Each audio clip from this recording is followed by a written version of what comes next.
Assalamualaikum warahmatullahi wabarakatuh.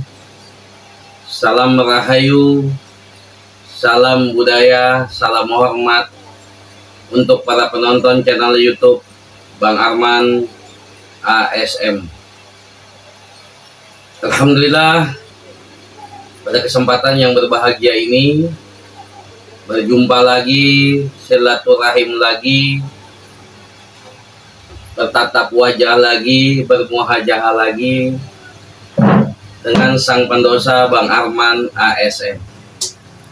Jadi langsung saja, insya Allah besok kita sudah menghadapi yang namanya 1 Muharram atau yang dikenal di tanah Jawa malam 1 Suroh, malam 1 Dzulhijjah. Ya, jadi malam 1 Suroh ini awal tahun bulan tanah Jawa, ya. Jadi awal tahun tanggal muda ya di Jawa. Jadi abang menjawab saja sedikit banyaknya yang abang tahu, karena juga biasalah ada para penonton yang me-WhatsApp abang meminta apa sih amalan-amalan atau ritual-ritual yang dilakukan saat malam 1 Suroh. Abang juga jujur, abang punya guru orang Jawa, tapi abang pernah dapat bekal dari beliau ketika malam 1 Suroh itu dari sore ya, jam 4 besok ya, biasanya abang melek bengi ya, melek bengi, tidak boleh tidur sampai pagi. Biasanya sampai pagi abang sampai jam 6. Tapi sebenarnya alhamdulillah abang istiqomah. Mungkin sudah ada 4 tahun lebih. Kalau dibilang abang malah setiap hari melek bengi atau mujakaroh kepada jamaah-jamaah ya. Ketika jam 12 malam kita sharing, tukar pikiran, cerita-cerita, tapi bukan sembarang cerita.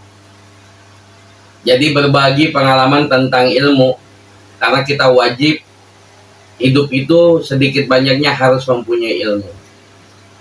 Jadi langsung saja, amalan-amalan atau ritual-ritual ya, khususnya di tanah Jawa, amalan malam 1 Suroh itu banyak yang dilakukan. Yang pertama, kita mandi kembang. Bentuk mandi kembang itu membersihkan diri kita dari aura-aura negatif. Jadi seperti suci lagi kita, seperti anak bayi lagi. Tetapi kita bukan percaya dengan kembangnya. Ini kan kembang tradisi. Jadi kita jangan langsung memponis musyrik lah, apalah tidak. Justru itu kan kembang hanya sebatas media. Ya, jadi ketika kita mandi kembang kan agar wangi, bersih dan suci. Memang kembang-kembang itu selain kembang 7 rupa, dicampur dengan mawar putih dan mawar merah dan berupa kantil-kantilnya. Tujuannya kita tetap meminta kepada Allah Subhanahu wa Ta'ala, karena ini tradisi, tidak bisa kita tinggalkan dan tidak bisa kita lupakan. Wajib, karena Indonesia banyak tradisi dan budaya, seni budaya. Jadi kalau abang biasanya ketika malam 1 Suroh itu yang pertama amalannya kita tuh biasanya tidak boleh tidur. Tapi kalau ngantuk bang ya, yang mau melakukan saja, nggak wajib hukumnya. Hukumnya nggak wajib ya, ini tradisi. Yang mau melakukan alhamdulillah, tidak apa-apa. Jadi yang pertama, habis jam 4 sore abang diperintahkan atau dapat ajaran menghargai tradisi ya. Di Pulau Jawa itu kita tidak tidur, namanya melek bengi sampai subuh atau sampai jam 6 pagi. Kedua, mandi kembang, membersihkan diri kita agar kita jauh lebih baik lagi ya. Jadi wangi lah, wangi gimana sih kalau wangi? Bersih, suci, harum Insya Allah dengan niat mandi kembang ini agar tahun berikutnya atau besoknya kita biar jauh lebih baik dari sisi apapun, rezeki, jodoh, pekerjaan, usaha, dan yang lain-lain. Ya, jadi yang pertama, melek bengi, tidak boleh tidur dari jam 4 sore sampai subuh atau jam 6. Kedua, mandi kembang, mandi suci, agar kita jauh lebih baik ke depannya. Mungkin ada aura-aura negatif, kesialan-kesialan, atau ada karma-karma yang kita pernah perbuat, biar hilang. Ya, biar jauh lebih baik semuanya.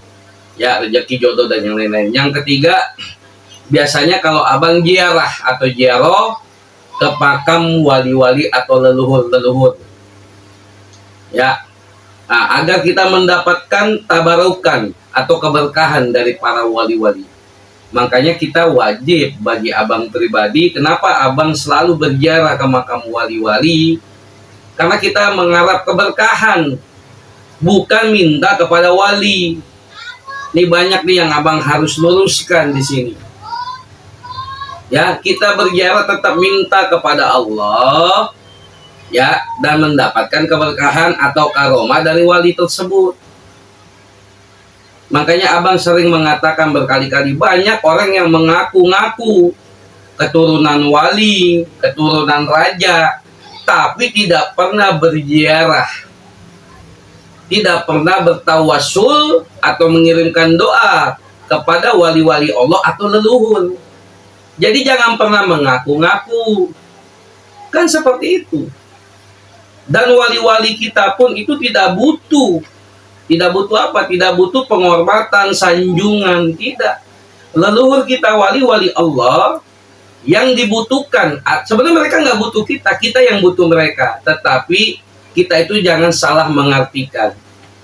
Harusnya kita mengikuti, ya kan, budi pekerti mereka. Tetapi kebanyakan zaman sekarang mengaku-ngaku, saya masih keturunan wali ini, saya masih keturunan raja ini, saya masih keturunan ini, ya kan, tetapi nggak sesuai dengan perilaku dan tingkah laku, kan begitu. Seharusnya kita ikuti apa yang mereka lakukan dan yang mereka ajarkan, ya kan, gitu. Kalau cuma mengaku, ya soal gampang, malah justru itu kita malu, malu mengaku-ngaku. Tapi nggak sesuai dengan leluhur kita, budi pekertinya, adabnya, ilmunya, kita nggak sesuai. Makanya biasa aja lah. Ya contoh, abang tidak keturunan apa-apa. Abang orang biasa, tidak punya keturunan. Tapi alhamdulillah abang selalu bertawassul, ziarah ke makam wali-wali atau patilasan-patilasan wali-wali atau leluhur. Ya, itu pesan abang. Biarkan orang yang menilai, biarkan orang yang tahu siapa diri kita. Tidak perlu tahu kita menjelaskan kita ini masih keturunan siapa, tidak perlu. Malu. Akhirnya leluhur kita, wali-wali, jadi jelek gara-gara ulah tingkah laku kita. Mengaku-ngaku tapi nggak sesuai dengan perilaku dan perbuatan. Mereka butuh doa aja, sebenarnya mereka nggak butuh kita, kita yang mendoakan mereka. Bertawasul, mengirimkan suratul Fatihah, membaca tahlil, tahmid, dan yang lain-lain. Contohnya ngirimin aja deh surat Al-Fatihah, ya, dan datang ziarah. Itu mengaku-ngaku tapi nggak pernah berziarah ke makam wali atau leluhurnya atau datok-datoknya atau kakek neneknya, tidak pernah datang tapi mengaku, tapi nggak pernah juga mengirimkan doa. Jadi malu. Jadi itu saja.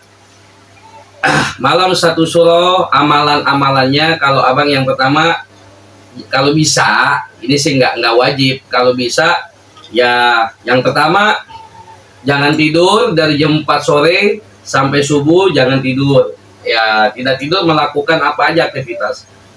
Kedua, mandi kembang, tujuannya bukan musyrik, agar kita bersih dari aura-aura negatif. Dan ketika kita selesai mandi kembang, insya Allah akan jauh lebih baik, ya, atas izin Allah, agar jauh lebih baik kita minta kepada Allah. Dan bentuk rasa syukur kita, biar bersih dan suci, biar rezeki jodoh jauh lebih baik, usaha semakin lancar, utang lunas, contohnya begitu mandi kembang. Yang ketiga, ya, Kalau bisa kita keluar ziarah ke makam wali-wali atau leluhur kita. Yang keempat, kalau bisa puasa. Puasa tujuannya menahan emosi, menahan terutama ucapan nih, mulut yang tidak baik-baik. Ya, itu. Nah, ada juga yang mencuci pusaka. Ya, mencuci pusaka banyak sedihnya. Ada yang cukup dikasih minyak, ada yang cukup dikasih buhur dan dupa, atau dimandikan air kembang. Bentuk penghormatan kepada empu atau leluhur yang membuat pusaka. Itu saja, semoga bermanfaat. Kurang lebihnya abang dibukakan pintu maaf. Sekali lagi, amalan-amalan di malam 1 Syuro besok jam 4 sore sampai subuh kalau abang tidak tidur. Kedua, mandi kembang. Tujuannya agar aura-aura negatif yang di dalam tubuh badan kita hilang, hancur, dan bentuk tanda rasa syukur biar kita jauh lebih baik. Yang kedua. Yang ketiga, berpuasa, menahan emosi terutama dari ucapan yang tidak baik. Ya. Keempat, ya kita cuci pusaka yang punya pusaka. Kalau yang tidak punya pusaka ya jangan dicuci. Ya kan? Itu hanya bentuk penghormatan kepada empu atau leluhur yang membuatnya. Itu saja, semoga bermanfaat. Kurang lebihnya abang dibukakan pintu maaf. Yang baiknya diambil, yang tidak baiknya tidak diambil, tidak apa-apa. Ya, untuk encang-encing nyak babe, akang teteh, pak de bude, mas dan mbak, om tante, share YouTube ini atau video ini. Ya, semoga bermanfaat untuk kita semua. Airul kalam barakallahu fiik. Assalamualaikum warahmatullahi wabarakatuh. Salam rahayu, salam budaya.